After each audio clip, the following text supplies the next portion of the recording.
So, a lot of people have been asking me lately about this stuff with that guy with the glasses, why I'm not on that site anymore and shit. And I actually haven't been making content for them for like a month and a half, maybe even 2 months. But they still had me on their display page. I guess that as long as I was still on their display page, no one noticed that I wasn't doing anything on there. But the second they took me off, it just like every day now I'm getting like 10, 20 messages like, why the fuck aren't you on that guy with the glasses? And I know it's not because they really care. It's because they want to fucking see some drama. They want me to come on here and be like, fuck those guys. This is not that video. What this video is just simply an explanation of how that whole situation went down, why I'm not on that fucking site anymore. Alright, I'm just going to tell the whole story from the fucking beginning. I'm the Amazing Atheist on YouTube. Everyone knows this. Not everyone, because, if everyone knew it, then I'd be fucking so rich. Like, just beyond my wildest dreams. Like, I wouldn't care about anything else. I'd just be like, ha I make a video. I just get on fucking screen. I'm like, I'm the Amazing Atheist, and fucking God doesn't exist, and where's my check? But no. But, a lot of people, not really a lot, and, like, compared to, like, the whole size of the planet, 7 billion people now. And, closing in on 7 billion. But anyway, a sizable chunk of people know who the fuck I am, what the fuck I do, etc. And I decide I'm going to use that to get on that guy with the glasses, because I'm a big Nostalgia Critic fan. I'm watching his shit all the time. I'm thinking to myself, I want to be on this site, and it seems pretty cool. I want to do it. And I do. I write them, I'm like, hey, I want to be on your site, and they're like, hey, cool, and they fucking, invite me on, and I do my first video. It's trailer failure. I'm basically reviewing movie trailers. It gets a mixed reaction, a lot of people are like, this fucking sucks, and, there's some people like, it's pretty good. And then, as time goes on, I get better and better, and my reviews get better. I start to fall into the groove more, and like for a while things are going fucking great. I'm fucking averaging like 20 to fucking 40 or 50,000 views a video, which on that site is pretty fucking awesome. At least it was at the time. I don't know if that's still good for them, but when I was doing it, it was good because I was talking to other people on the site. And, either they were getting less than me or they were getting just barely more than me. And when the people were getting barely more than me, it was like the big names on the site. So I was doing well. I was fucking delivering constant content that was doing really well on their fucking site. And I had this friend there. His name was Mike Ellis, I want to say. Yeah, Mike Ellis. He was one of the guys that fucking founded the company, and he was a friend of mine. We made friends. I talked to him all the time, not just about the fucking site, but just, I'd bullshit with him about stuff. We talk religion, we talk politics, we talk philosophy, we talk life. We became friends.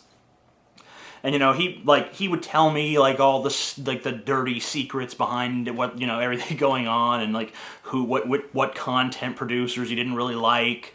I guess it doesn't really matter if I spill the beans here, because I'm not, like, loyal to their site or anything, and Mike Ellis is no longer in the picture, so what can it hurt? But he told me, like, Linkara, who's, like, a big poster on that site, is, like, this, like, fuddy-duddy bitch who, just cries about, like any law, that he has to break, not just law breaking, but just, he's like a very by the book kind of guy, and he's really anal retentive and difficult to work with, and you don't even want to fucking deal with the dude and all this stuff, and you can kind of tell that when you watch his videos. By the way, I like Linkara's reviews, just putting that out there. I'm not saying this to shit on the guy. It's just an example of, like, some of the fucking information I was privy to when I was talking to Mike Ellis. Anyway, Mike Ellis fucking gets shit canned. They fucking kick him out of the company he helped to create, which, probably a fucked up story there, but I don't know what it is, so I'm not gonna fucking comment. But Mike Ellis had this fucking philosophy about, he didn't just want it to be the Nostalgia Critic and everybody else. He wanted to build stars up on the site. He didn't just want it to be like the Doug Walker show. Doug Walker is the Nostalgia Critic. He didn't just want it to be the Doug Walker show. He wanted it to be everybody's show. You know, and he wanted to fucking, you know, rise all the talent through the ranks. And when he was in charge of putting my videos up, he always, I mean, he didn't fucking push me to the top because we were friends, but he always gave me the position I deserve based on the amount of views I was getting. You know, if I got more views than someone, then I was billed over them. You know, just like if, you know, Metallica plays a show with Nickelback, Metallica's the fucking headliner because they're a more fucking popular band. So he, you know, and if I was playing against someone who got better views than me, I was under them, you know? That's how it fucking worked, and that was fair. That's how you fucking run a site like that. But when Mike Ellis was fucking shit-canned, when he fucking was kicked out of the fold for whatever reason, I don't know, I can't get a fucking straight answer from anybody, but he was fucking kicked out, that philosophy went out the fucking window. And all of a sudden, you know, there's like, you know, when they were doing the fucking thing where it's 5 videos a day, I was like number 5 consistently, time after time. Like every once in a while, I'd be number 4. When they started posting 7 videos a day, I was number 6. I was number 7.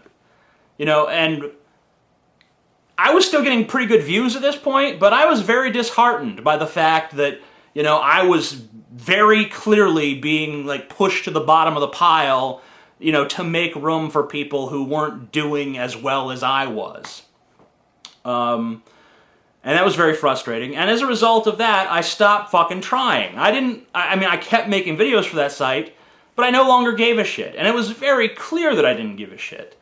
You know, some of the worst videos I've ever made, and I've been making videos a long fucking time, some of the worst videos I've ever made were towards the end of my career on That Guy with the Glasses.